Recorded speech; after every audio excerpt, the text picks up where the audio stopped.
Hello, everyone, and welcome to the sixth episode of House, the Shared Living Podcast. I'm Deanie Lee from the Property Marketing Strategists. I'm Dan Smith from Student Housing Consultancy.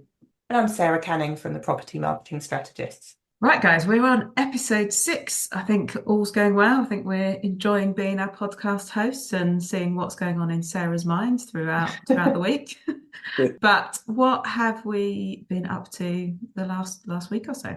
At the Property Marketing Strategist, we're just wrapping up some work on a big piece of international research about what international students want from their accommodation. So we're looking forward to sharing more of that insight over the next few weeks. But in a nutshell, 2,000 young people who are studying across the globe and who are from lots of different demographics have told us what they want from their student accommodation.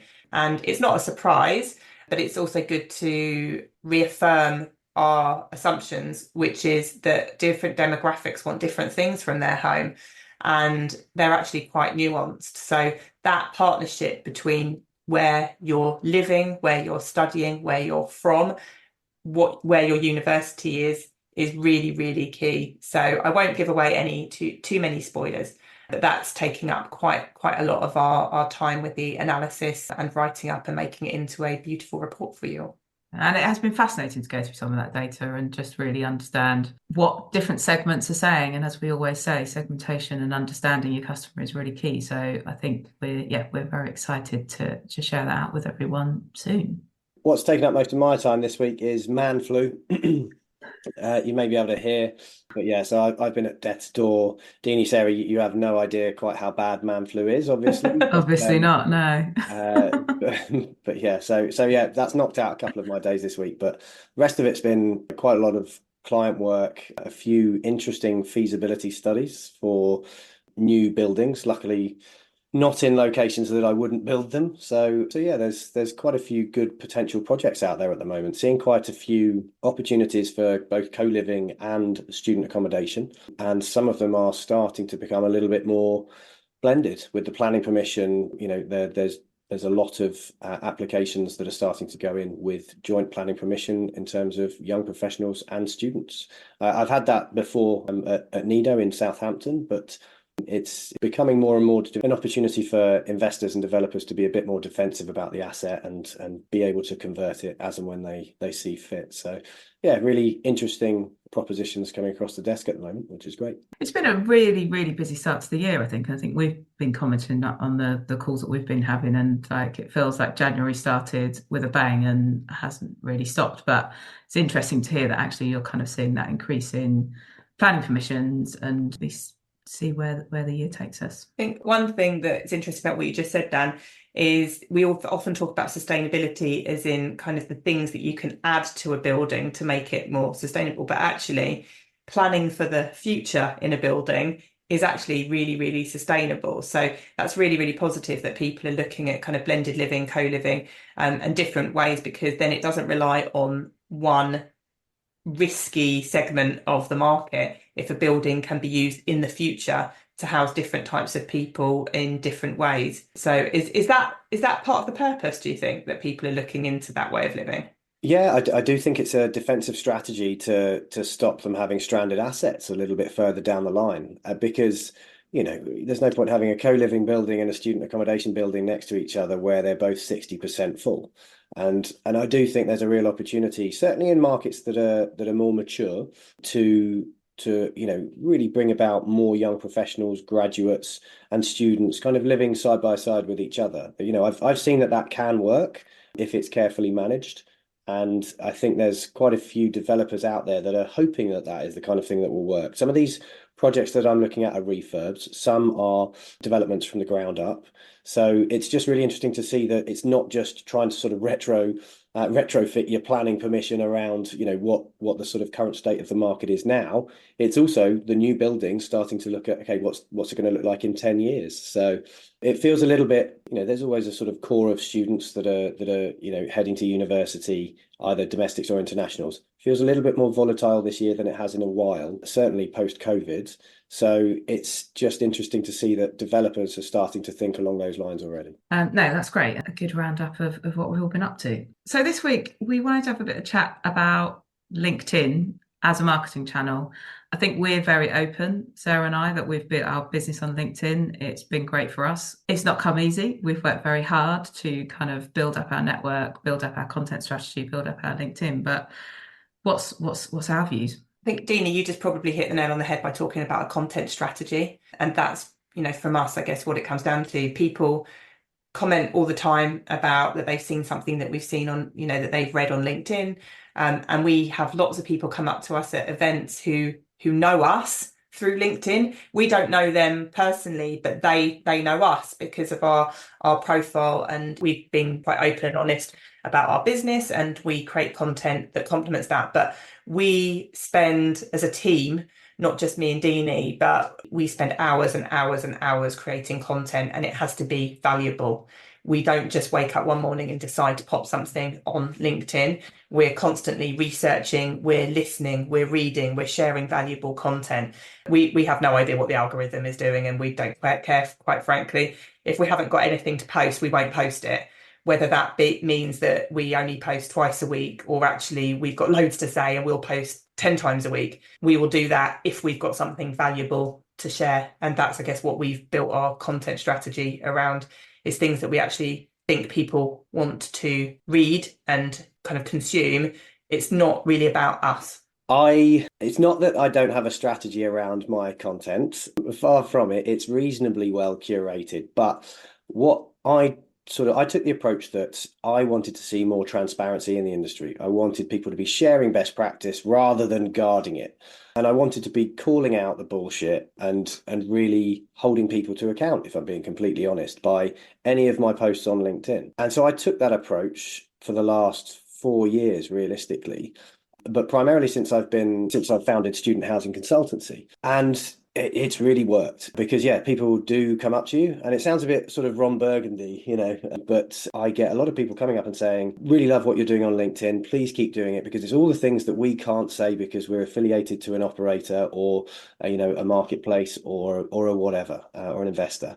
And so I think people find it quite refreshing that as a consultant, we can kind of call out a lot of the behaviors that either we don't like or we do like. I'm more than happy to talk about pretty much anything that I read. And if I don't understand it, I will go and really investigate it and, go down the rabbit hole to really sort of fully understand a subject before posting on it. And that's like looking at company accounts, looking at financial reports, really sort of digging deep, press releases, news releases, speaking to people as well. I'll always, make sure that I'm speaking to people in my network too.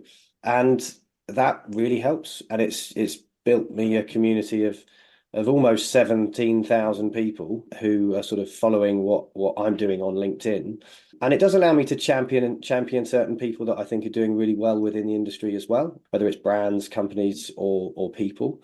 And I think that goes a long way too. So yeah, it's a happy accident that I've ended up with quite such a following. It feels slightly strange talking about it, but it's fantastic for business because I have to do very little advertising off the back of it, and I've definitely built my personal brand around it, as they say. But I do think it's also something that operators, investors, everybody should be using more. We should be open, we should be transparent. There's some competitiveness, of course, and some commercial secrecy that needs to happen. So you can't be completely open, but I'd like to see more personalities being open on LinkedIn and really sort of opening up the leadership of student accommodation, BTR, co-living, any of the sort of shared living sector, really, because it's really important that we have the right people in the right places. And I think that LinkedIn can really help you to do that. I was all brought up with saying treat people how you want to be treated. And I think it's a similar process. If you've got to share something that you want to read or that you're going to be interested in reading or you engage with, and then I always think that when it comes to design or things, it's about the simplicity of what is going to work for you will work for others. We manage a number of our clients' LinkedIn accounts in the B2B space, and it's really rewarding actually, because I can't think of a single client that we haven't managed to bring business in via LinkedIn. And that doesn't mean that we're encouraging them to post salesy messages. Quite the opposite. It's about creating valuable content that people want to read, that they will engage with.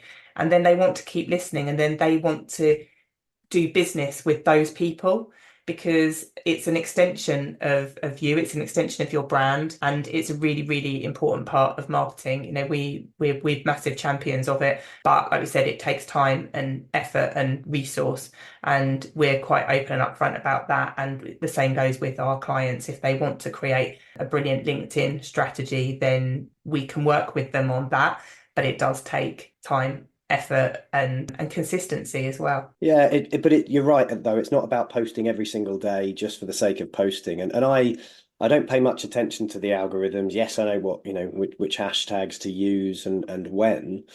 Incidentally, the first three hashtags are the most important ones that you use, so just make sure that they're the key ones in the title. But I think, it's just making sure that it's interesting what you're trying to say. It's not constantly salesy, like you said.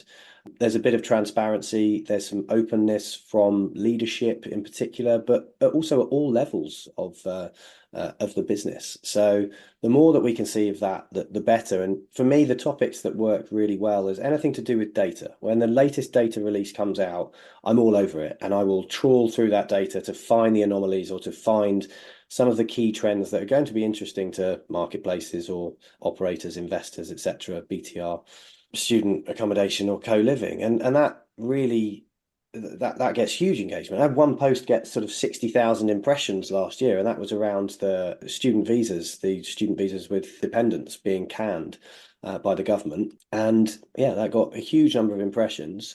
And then there's also, on the flip side, some of the things where you're like, I really want people to get this. I really would like this to get picked up, and for it to get loads of impressions, gets very little. So I've kind of know what works now and what doesn't, but equally, it can still be a little bit hit and miss. So yeah, it's worth pulling together a credible LinkedIn strategy, and it's certainly benefited my business, that's for sure.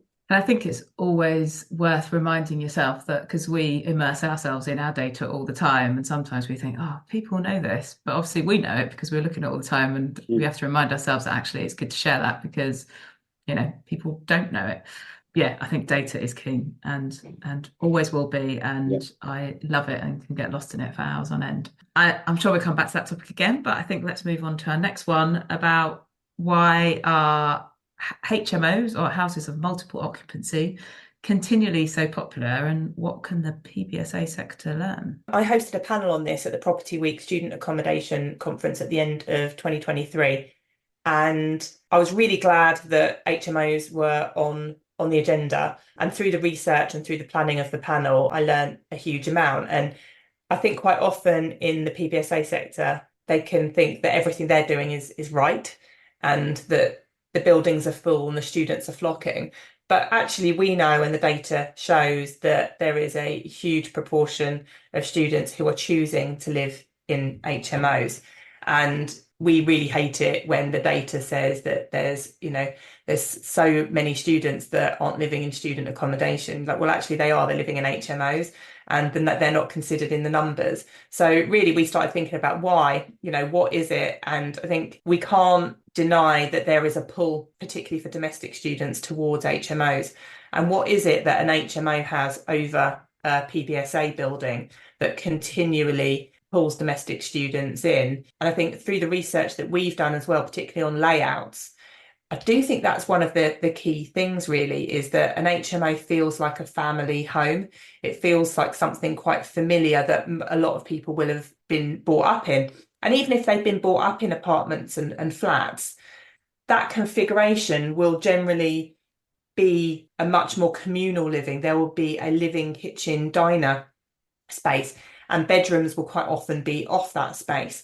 Very rarely in a home do you have a long dark corridor without any windows, with all the bedrooms off, with the kitchen at the end. And that's what a lot of PBSAs are, which a house just, or an apartment in the private rented sector just can't really replicate. What do you guys think? Well, this might be the point to launch my guilty secret that when I went off to university, I never lived in student accommodation or halls of residence as they were known back then, and went straight into a HMO and stayed in a HMO for my 3 years. And going to visit my friends in halls, I very much felt exactly what you were saying, Sarah, that it was like this institutionalized place whereby you had a kitchen and you had a corridor. And I went back to my my kind of Victorian house with my mates, and it felt like a home, and it felt very much like I was a grown up. I'd kind of moved out of home and I'd gone into my own home. And I think that, despite building my career in PBSA and understanding all the great things about PBSA,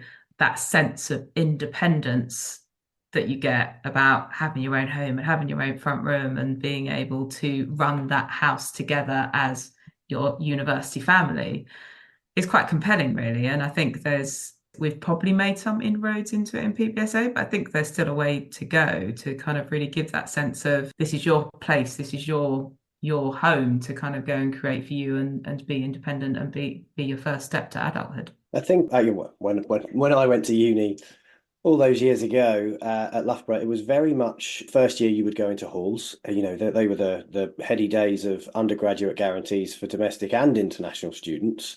And then in the second year, your rite of passage was that you would go into an HMO with six or eight, of your friends that you'd met in your first year, and then you'd probably see out your time in an HMO. A typical sort of 5, 6 bed house, normally a Victorian terrace house, that kind of thing. And I think that things are now changing. I do think that PBSA is certainly a compelling option for international students in particular who are maybe slightly more discerning.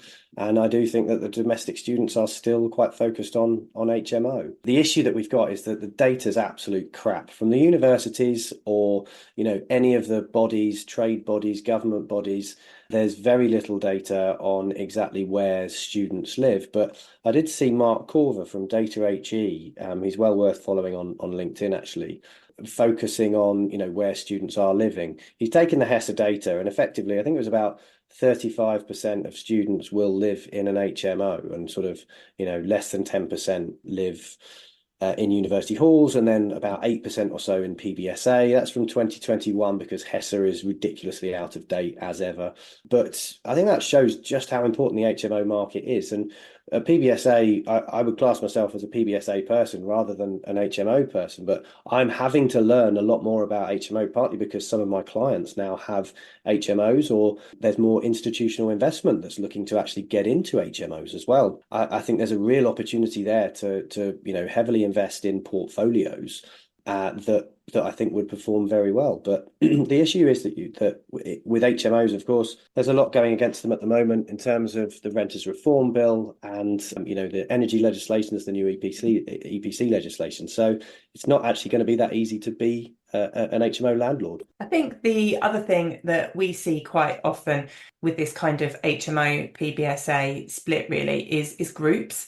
And as marketeers, it's something that we, when we have B2C clients in the student space, that we look at quite a lot, is encouraging groups. And we talk about rooms. If you're renting a room, that doesn't feel like a home. If we start talking about flats and that you can book as groups, then suddenly it does change it. But there's still a perception in the sector that you can't book as groups.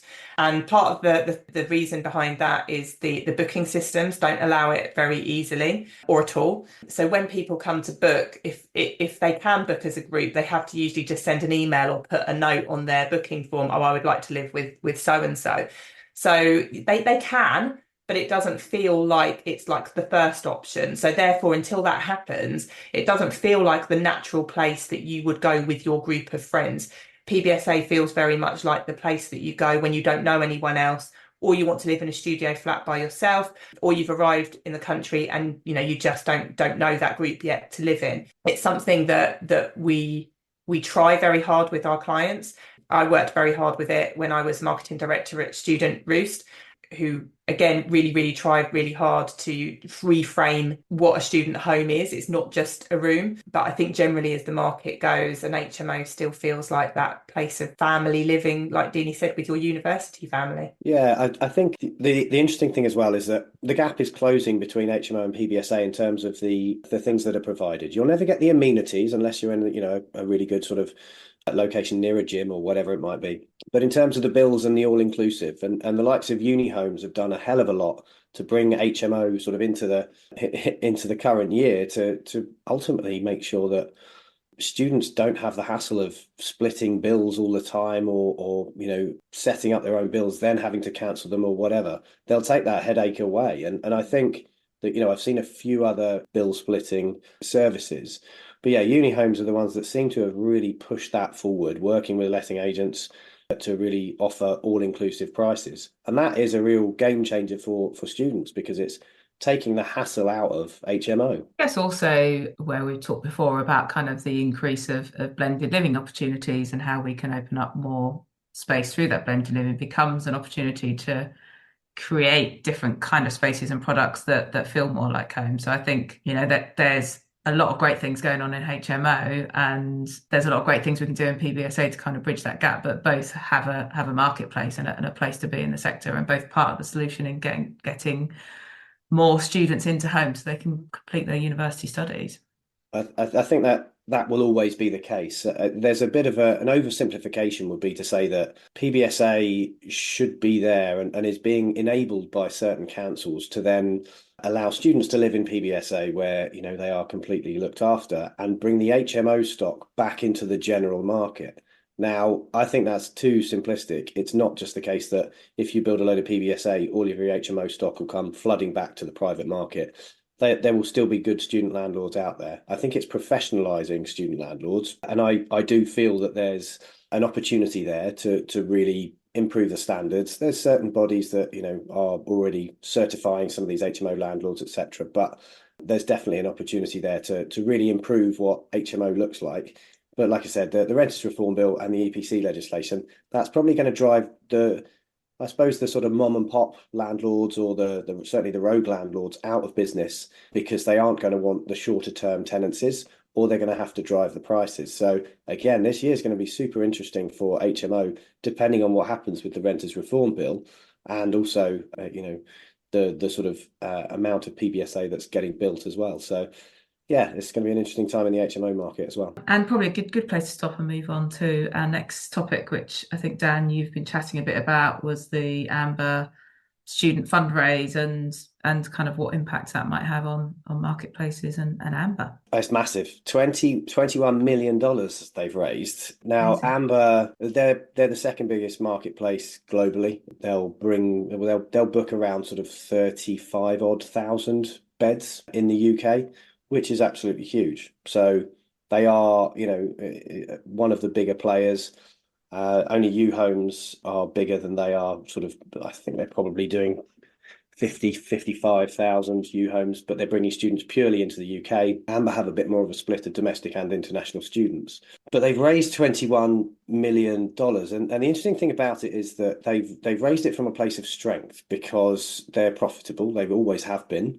They've grown organically or via debt funding. So they've not taken on any venture capital funding to date. This is their first raise, and their first raise was pretty gigantic. It's not the biggest raise that we've seen, and that was, student.com. They raised sort of upwards of $60 million over a couple of raises. I think it's probably 70 odd million in total. I'm sure someone will correct that if it's wrong. But yeah, it's a really big raise. It's good that it was from a place of strength, and that it wasn't just a marketplace desperately raising for cash flow, because I've seen my fair share of that, and it's not a healthy place for the marketplace industry to be, albeit there are certain challenges. But I think that Amber sits really quite nicely in some of the original marketplaces that have been, built over the course of the last 8 to 10 years, and they've grown organically, or they've sort of proven themselves through the various different cycles, through COVID. They've taken on staff, they've made sure that they are looking after operators as and where they can. And by that, I mean delivering what operators want. Now, that is typically international students, but there are plenty of operators that don't care whether they're domestic students or international students that marketplaces are giving them. You just have to find them, because some of the bigger ones will typically this year be wanting international students. So it's going to be an interesting year for Amber to see where they deploy that capital. Are they going to look to really push the US? Are they going to make a play into HMO? Is this a play for Europe? Do they want to make acquisitions? Because, as I said, the positive thing for Amber is that this isn't just a cash flow raise and they're, just extending their runway. they've already built a scalable and profitable business. And I think that, the more companies that can do that and do that with an acknowledgement that marketplaces are not tech businesses, the better. Because I say it all the time, a marketplace is a tech-enabled service business. And as such, the valuations are very different. The exit multipliers are very different. And I think that, the less that because I typically see most of these pitch decks that get sent to the VC firms from certain marketplaces, the less that I can see Airbnb, Booking.com, or Facebook comparisons, the better. And, some of the initial, the first movers in the space raised money based on tech valuations, just absolutely astronomical valuations that they were never going to enable their investors to reach. And that really set the industry up to fail initially. But such is, sometimes there is just no first mover advantage. And now what we're seeing is that the long-term players who are, who've built organically, they are thinking about long-term, they are focused so heavily on those relationships, they're the ones who are doing extremely well. And that goes for any marketplace in China and India in particular. And there's a few popping up in the UK here and there. But I would, 21 million, that's a lot to deploy. You are then under pressure to deploy that capital in some way, shape, or form. So I really hope that they've got a completely free mandate to just spend that wherever they want to, rather than being beholden to an investor having told them that they would launch in the US and get them X number of bookings, or Canada, or wherever else. It doesn't matter. In knowing those guys and the team they've got there, I would say that they probably will have free reign of where they spend that money, because they've built a very credible business doing huge numbers. My only concern for them is that they are heavily reliant on UK bookings, and that hasn't proved popular year after year, and that they can spend a lot on Google ads, but again, they've got the capital to be able to do it. Sometimes that's a bit of a race to the bottom, but I do think that Amber sort of, they spend reasonably wisely where I've seen the cost per acquisition figures. So it will be really interesting to see where they spend the money, what they spend it on, how they sort of continue to work with operators, and whether operators need the domestic bookings at the end of the year, because it could get to the stage where operators are full come May because there's some massive surge in bookings, and then they don't need marketplaces as such, which goes back to what we were talking about on the last podcast, where you can sort of turn marketplaces on and off as a tap. I don't advocate that model. I actually think that there should be a sort of foundation of consistent bookings, and then you just you sort of leverage certain parts of the of your portfolio, as it were, with each marketplace. But it could also be that there is quite a lot of availability, and that operators do need to turn those taps on very quickly with marketplaces, at which point the marketplaces aren't going to turn around and say, I told you so. They're just going to say, you need to pay us a commission for all of our UK bookings. So yeah, this year more than any is going to be super interesting. Fair play to Amber for raising that much money. It's a really sensible move by a very good team, and I'm sure that they'll spend it in the right places. Do you think it puts at risk some other marketplaces who don't have that level of investment and could push them out of the marketplace? Yes, I do actually, because very much like you've seen in China, where student.com were the first to really sort of launch in China. Luke launched as overseas student living, Luke Nolan, CEO and founder of student.com, and then turned it into student.com, got huge investment on board, raised a lot of money to much fanfare, and really built a behemoth of a brand. But then UHomes came along. Jason Yin at UHomes effectively hoovered up or a lot of the agents that student.com were working with to supply the bookings. And that really made the Chinese market dry up. Now, with a name like student.com, they were able to expand globally, but without as much of a source base from China, because a lot were then going through UHomes. It just meant that student.com didn't quite have the clout that it did previously. Now the same is happening in India, but the good news is that of the sort of the top four marketplaces in India are all doing at least 10,000 bookings in the UK every year. And that is enough to offer you a stable, profitable student accommodation platform, unless you are really splashing the cash on Google Ads. I've seen a spend of $1 million a month on Google Ads from a particular marketplace that that I won't mention, but I do think that they've been through enough cycles now. And by the sort of top four marketplaces in India in particular, I'm talking about University Living, Uniaco, Casita, and Amber as the main ones. There's a couple of others sort of coming up like Fly Homes, but they're the sort of main ones. So I think there will be potentially some consolidation. Part of that war chest that Amber have got might be it might be for acquisitions, but I haven't heard of any that are literally desperate for funding at the moment or raising for cash flow. It's just going to depend on how this year goes. So I think if anyone is desperate, I'll find out in sort of September, October time when the reconciliations are due. Thanks again, everyone, for joining us. As ever, let us know if there's any other topics you want us to talk about. We like to talk all things shared living, so build to rent, purpose-built student accommodation, co-living, single-family housing, and any that I might have missed off. And we will hopefully see you back again for episode 7.